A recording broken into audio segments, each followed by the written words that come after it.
es cierto que todos los caminos conduzcan a Roma. Los lugares donde podemos ir son casi infinitos. ¿Ya decidiste dónde quieres ir hoy? Piénsatelo bien para no equivocarte. Toma en cuenta que el tablero de ajedrez ha cambiado. Hoy el rey se ha enterado que va desnudo. Y cuando el poderoso lo olvida, la verdad se encarga de desnudarlo.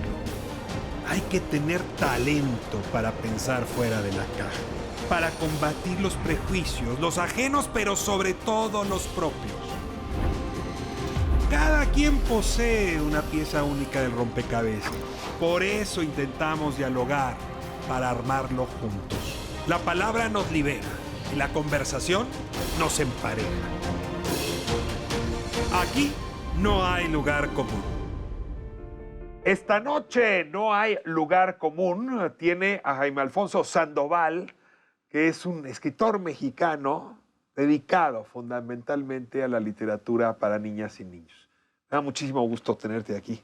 Gracias por la invitación, Ricardo. Compartir contigo y tratar de entrar en esa literatura que solo leemos cuando somos niños o cuando nos queremos acercar a nuestras hijas y a nuestros hijos en las noches para contarles una historia, pero que en sí misma es todo un mundo. La verdad es que me interesa mucho saber cómo llegaste a esa literatura. Y déjame comenzar con una primera pregunta. Muchos de esos cuentos al origen, como hoy los conocemos, Hansel y Gretel, por ejemplo, fueron libros escritos para papás y no para niños. Y marcaron la literatura infantil. Sí, claro, por supuesto, porque son libros que se van quedando todas las generaciones, porque tienen dentro un corazón simbólico. Tienen que ver con por ejemplo, Hansel y Gretel tiene que ver con la pérdida. Tiene que ver con la pérdida de los padres, con el problema de los niños abandonados. En ese momento Hansel y Gretel era donde venían hambrunas y los padres abandonaban a los hijos. Entonces, alrededor de ese hecho histórico empezaron a generarse cuentos y eran sobre los niños, el abandono hacia la infancia. Y tiene que ver, además de todas las pulsiones que tiene, por ejemplo, ahí tiene que ver la gula, que tiene que ver la casa de chocolate y demás. Son libros que tienen, de alguna manera, una resonancia con la psique humana y por eso cada generación los va a tomar y los va a adaptar y los va a volver a contar. Yo creo que el mundo infantil de la literatura infantil y juvenil está lleno de símbolos, por eso es tan poderoso. Es poderosísimo. No necesitamos saber qué símbolos son porque nos resuenan inmediatamente. Y los niños cuando encuentran un libro que le hace sentido a la vida y que le da una explicación de sus miedos, incluso pide que se los cuente una y otra vez, se vuelve esa especie de cuento un refugio para ellos. Y eso es importantísimo, por ejemplo, siempre contarle a los niños y niñas literatura infantil. ¿Hay algún cuento que a ti te ubicó cercano a la literatura cuando eras niño? Curiosamente fue Pinocho, que yo fue el primer libro que compré yo así con mis domingos, y era como un compendio del de Collodi. Recuerdo que Pinocho era muy malo, y por eso me atraía, porque hacía lo que quería. Entonces eso fue lo que no fue el de Disney, sino fueron los originales. Y había un compendio. Que se parece mucho más al Pinocho ahora del Toro, ¿verdad? Está totalmente adaptado al original. Y había en mi casa un libro de cuentos que José Vasconcelos, cuando fue al frente de la educación en México, que era de mi abuelo, que eran como cuentos alrededor del mundo. Y recuerdo que ese libro yo lo leía una y otra vez, que era, yo creo que de los años 30, ese libro, que eran cuentos de hadas del mundo. Y de alguna manera esos libros, ¿qué pasa cuando lees de niño? ¿Qué construyes los lectores? Vas generando la semilla para ese lector. Hay una revolución muy interesante de la literatura juvenil que ha hecho que las y los adolescentes se vuelvan lectores, ¿no? Pero en efecto empezar antes es mejor. Ahora, haciéndote esta analogía, preguntaría, ¿cuál es la diferencia real entre un libro de literatura infantil y una literatura juvenil? Es decir, entre Pinocho y Harry Potter, ¿qué es lo que tú necesitas tener claro a la hora de ponerte con la pluma y el papel? La literatura, normalmente las novelas de literatura juvenil son novelas de crecimiento. Son novelas que atrás de toda la historia, que puede ser de fantasía, ciencia ficción, narran casi siempre, no siempre, pero casi siempre, la historia de la entrada al mundo adulto.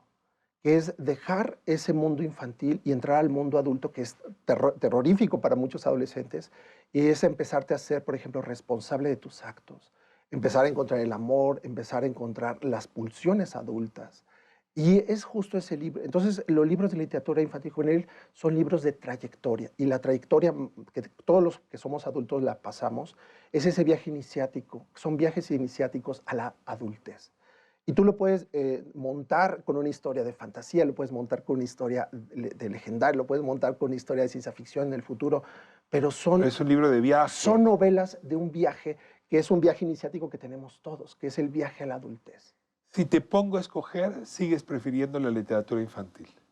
Yo creo que yo tengo más libros de literatura adolescente que de jóvenes. Ajá. Y la literatura infantil es muy curioso porque yo he escrito desde libro álbum para niños muy, muy pequeñitos. O sea, muy hasta pequeños quiere decir 3 años. 3 años o 4 cuando son sus primeras palabras, hasta libros para adolescentes.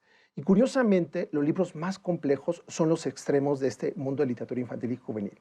Los niños que tienen 8 o 9 años ya tienen desarrollado una capacidad lectora muy interesante, pero los lapsos de atención de los niños muy pequeños o de los adolescentes tiende a ser corto en los lapsos de atención. Se va perdiendo el lapso de atención porque tienen en su mente muchas más otras cosas cuando entras a la adolescencia. Entonces tienes que seducirlos con historias interesantes, intrigantes, para poder captar esa atención. Te atrae la historia, pero también los temas. Lo macabro le gusta al niño. Lo escatológico le gusta al niño. El humor, pero tiene que ser muy bueno, ¿no?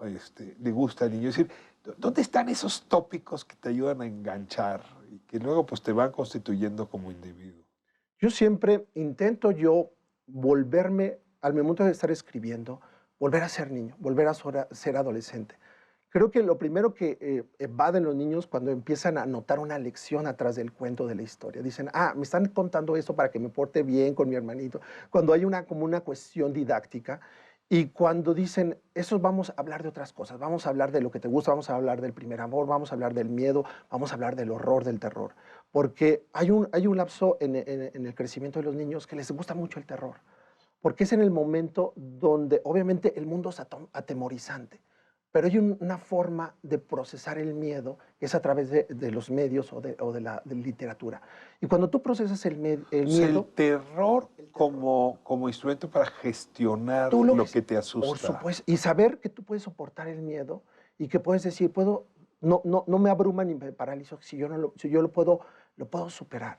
Y entonces tienes cierto control sobre ese sentimiento. Tienes el control. Entonces dices, quiero más, quiero otro para poder medir esto. Y tienes un control sobre tus propias emociones. Hasta ahora me entiendo por qué las películas basadas en las novelas de Stephen King jalan a tantos niños. Por supuesto, porque quieren ellos... los niños empiezan a experimentar muchísimas emociones y hay algunas que son abrumadoras. Entonces quieres saber, tener un control para poderlas procesar. Entonces, no hay mayor éxito que un niño que diga, lo leí o lo vi y no me asustó.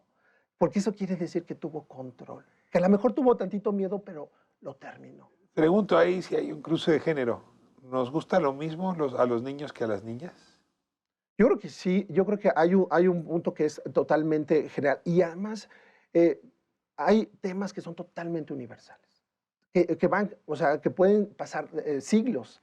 Y seguimos recurriendo a La Sirenita, seguimos recurriendo a Hansel y Gretel, seguimos recurriendo, porque son temas que son universales. Blancanieves, porque tiene que ver con la envidia, tiene que ver con la ira, tiene que ver con la gula, tiene que ver con qué pasaría si pierdo a mis padres.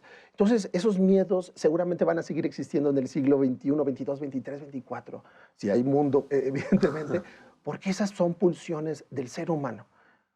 Ahora, tú has sido 2 escritores en uno, ¿no? Porque lo decías bien, has escrito para niños de 3 años, para adolescentes de 13, pero también has escrito para los adultos en uno de los formatos que más consumimos, que son las telenovelas.